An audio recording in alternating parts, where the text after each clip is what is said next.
السلام علیکم ورحمۃ اللہ۔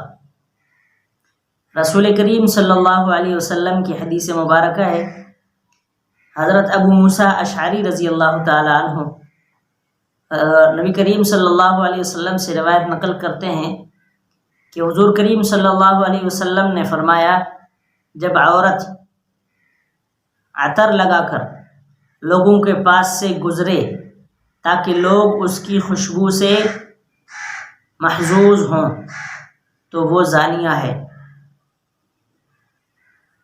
اب یہاں ہمارے اکابر علماء بزرگ وہ عورتوں کو بن سنور کر نکلنے سے کیوں روکتے ہیں؟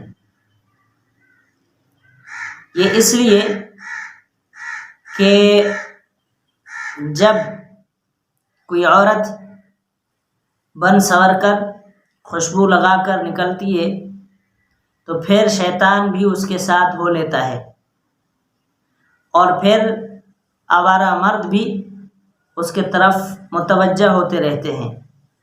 تو ایسی عورت کو حدیث کے اندر زنا کی طرف بلانے والی عورت کہا گیا ہے، یعنی یہ لوگوں کو اپنی طرف مائل کر رہی ہے، اور زنا سے بڑا غالباً کوئی گناہ مشکل ہو، زنا بہت بڑا گناہ ہے۔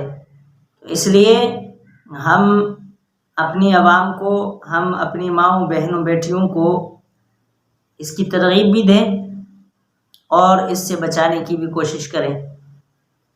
السلام علیکم ورحمۃ اللہ وبرکاتہ۔